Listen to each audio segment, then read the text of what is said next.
Kalau kematian Yesus betul, di mana salibnya? Jadi kalau ada pendeta mau melawan saya sarankan jangan satu orang lah. Kalau perlu saya tantang satu Indonesia. Gara-gara terlalu berkoar-koar Esra Soro itu, akhirnya dicium oleh BKUG, Polres, distopkan. Kalau saudara seperti itu, mau diapakan pun saudara tidak bisa bertumbuh. Benar-benar mengecap kebaikan Tuhan, baru bisa bertumbuh. Saudara kira ini hanya omong kosong? Tidak.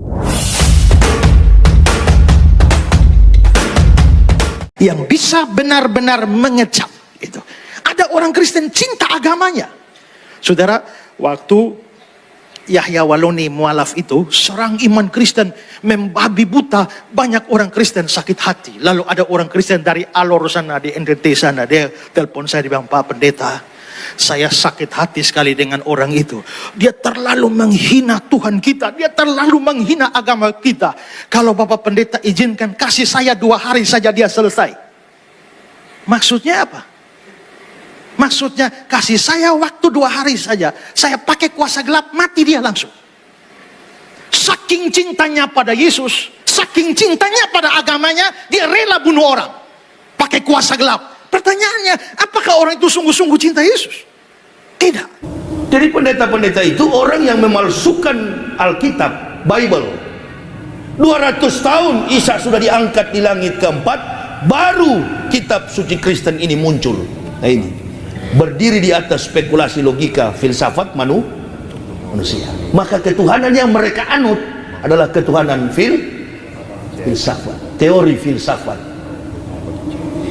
spekulatif, filosofis. Dan semua rumus ketuhanan itu ada dalam 14 surat tulisan tangan Paul of Tarsus, Epistle Paulus, tulisan tangan Paul. Antum bilang itu Injil, buktikan kepada saya. Baik profesor Kristen maupun profesor Islam, buktikan kepada saya kalau ada Injil asli. Ada anak di Sumatera mengatakan, Ustaz, bapak saya punya kitab Injil asli. Allahu Akbar. Kapan dek bapak mau ketemu Nabi Isa alaihissalam? Kapan bapak mau ketemu Nabi Isa? Injil itu tidak terbukukan dalam bentuk buku begini. Enggak juga, enggak ada dalam mushaf. Enggak ada. Injil itu hanya ada pada lisan Nabi Isa alaihissalam. Di zaman beliau, kalau beliau pidato, tidak ada fasilitas handycam,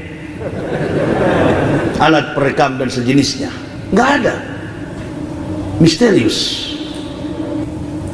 Makanya orang Kristen membangun substansi esensial teologi Kristen itu dengan mengatakan 2 kitab perjanjian lama, Old Testament and New Testament. Perjanjian lama adalah kitab bertuliskan bahasa aslinya Hebreu, Ibrani, dan bahasa perjanjian baru Greek, Yunani. Istilah Yesus itu istilah Greek, harus ditelusuri baik secara antropologi maupun dalam konteks linguistik bahasa. Nah itu. Jadi Yesus itu diambil dari dewa silsilah Romawi kuno, Lesos Christos, dewa kesuburan Yesus. Apakah pernah ada nabi yang berasal dari keturunan orang Yunani? Itu satu. Kalau kita lihat Yeshua Hamashiach, ini rangkaian dari bahasa Ibrani yang nanti ada pada tahun 1947 ketika British London, Inggris menyerahkan kemerdekaan kepada Israel. Karena dia di bawah jajahan Israel di bawah jajahan Inggris. Baru ada bahasa Hebreu itu, bahasa Ibrani. Abjadnya memang hampir sama dengan Hijaiyah.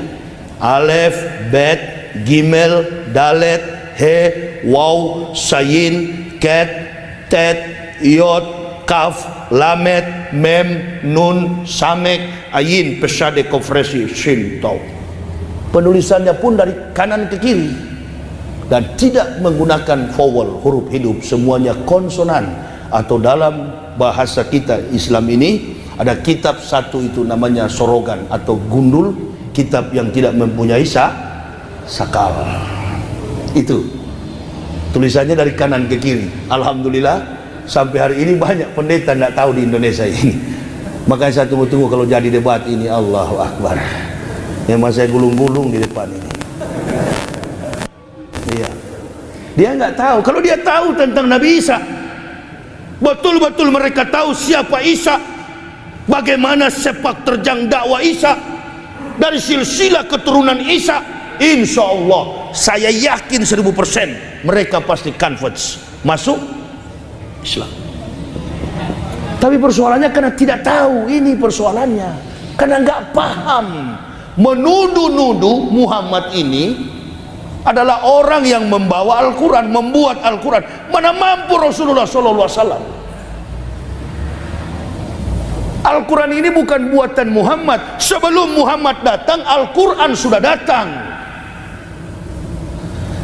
Ketika Allah Subhanahu wa Ta'ala memberikan Taurat kepada Musa di Bukit Tursina, "Wahai Moses, ini Musa, ya Musa, ini atau itu umat Muhammadin, nur aini kaila yadurhum zulmatani." Wahai Musa, aku memberi kepadamu kitab Taurat, tapi ketahuilah sesungguhnya ini atau itu umat Muhammadin, akan datang umat Muhammad. Tadi saya katakan rentang waktu antara Musa dengan Isa 3500 tahun. Isa dengan Nabi Muhammad 576 tahun. Rentang waktu 4076 tahun. Belum datang Rasul sallallahu alaihi wasallam, umatnya sudah dijanjikan akan datang. Hebat gak ini Islam? Historik. Tidak ada sejarah, tidak ada teori, tidak ada ilmu pengetahuan. No history, no truths, no theory, no science. Beberapa juta profesor di dunia ini, Allahu Akbar, membangun disertasi. Begitu datang peradaban baru, tergeser oleh pengaruh zaman. Tapi pernahkah Al-Quran bergeser? Pernahkah Al-Quran ini bergeser, menyimpang maknanya, definisinya sampai kepada makna spiritual yang diamalkan oleh umat Islam? Enggak pernah. Justru sebaliknya, Al-Quran terbukti mampu memberikan sumbangsi pengetahuan, teknologi dan teknologi, science and teknologi. Kaya di dalam Al-Quran. Saya sudah pelajari selama 8 tahun, baru saya masuk Islam. Bukan terpengaruh karena orang Islam yang bujuk, nggak ada. Di Islam ini nggak ada program Indomisasi, Islamisasi, nggak ada. Nggak ada, sorry, maaf. Nah, beda dengan di sebelah sana, program Indomisasi, program Kristenisasi, pemurtadan, pendangkalan akidah. Allahu Akbar. Nggak ada di Islam, nggak ada. Orang-orang yang masuk Islam itu orang-orang yang hebat, intelektualitas mereka di atas rata-rata.